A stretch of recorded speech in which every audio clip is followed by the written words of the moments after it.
Hey guys, the Chicken is here. We're back today with another home gym video. In today's video, I want to go over the benefits of having a belt squat. This is something I've talked about a little bit in the past, but I feel like it's something that, it's tough to say because a belt squat's a big purchase. It takes up a lot of footprint and, they're reasonably expensive. I think for what they can do, they're actually pretty well priced for a home gym.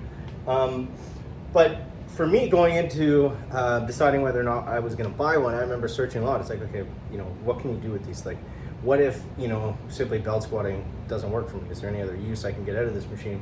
And obviously, if you can't use it for belt squats, if you find that those don't benefit you, then, it's obviously not going to be a good buy. But for me, I had never actually used one before purchasing it, which I don't recommend buying stuff like that if you've never used it before. Obviously, try to go to a gym and try out stuff before you actually purchase it. But I'm really happy with this thing, and I really love all of the variability, the ease of use, and the exercises that you can do on it. So today I wanted to just go over some of the benefits of it. So first and foremost, obviously belt squatting, it's just nice to be able to change it up.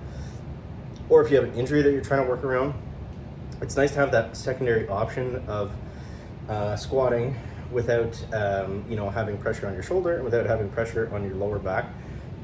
Obviously there's other different types of squats you can do, like goblet squats and safety bar squats, but safety bar is still gonna put that load on your spine. Goblet squats are a good alternative for sure. They're kind of similar, which is why I brought them up, but I find that there's nothing that quite replicates a barbell squat that totally takes the load off of your back. The next closest thing would probably be like a Hatfield squat, maybe something like that. But even then, I think the belt squat is really unmatched. And I know there's different ways you can do it. You don't necessarily need a standalone machine. I'm gonna go over in this video some things that I like about having the machine, but they also have the lever arm and those kind of attachments, and those are fine. There's nothing wrong with them. They're a good cheap alternative if you just simply want to do belt squats, right? The thing about those is, number one, they're a bit of a pain to set up. They're kind of awkward. They're heavy, and it's basically like moving around a spotter. I don't know about you guys, but I hate moving my spotter. I hate moving stuff in general when I'm working out because I'm already lifting enough weight and steel, and the last thing I want to do is start have like a 5-minute setup for something. So a minor thing, but gets annoying over the course of time, right? So the lever squats are fine. You can do other things with them too. You can do rows and stuff like that. But again, it's another thing you have to set up.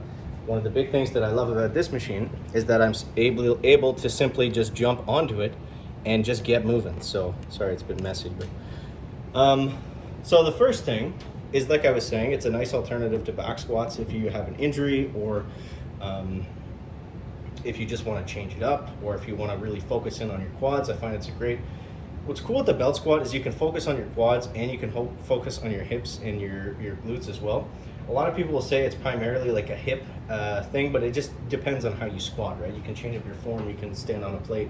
There's other things you can do to really keep the tension on your quads. I find that doing half reps or reps to a box really helps put the feeling on the quads more so. But yeah, so there's other things you can do with it.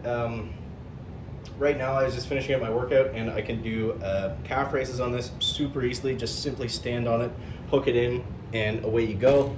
I've shown this before. I have a cable here set up in the ceiling, so I can just simply pull this down, and then I strap on just a simple handle here, and then I attach the cable into the lever arm of the belt squat. I can do tricep press downs, I can do rows, and it's all from a cable with a pulley, so it's really nice. You can also do deadlifts. It's a great tool too for people that maybe haven't worked out a lot. If you're just starting or something like that, it's a great tool to learn kind of the movement patterns and that kind of thing. So yeah, overall I really like it, and those are some of the benefits that I would say of owning a belt squat. If you guys have other exercises you love to do on them, make sure you let me know that down below in the comments. If you want to see more on home gyms, make sure you subscribe to the channel. Thank you guys for watching. We'll catch you next one. Check it out.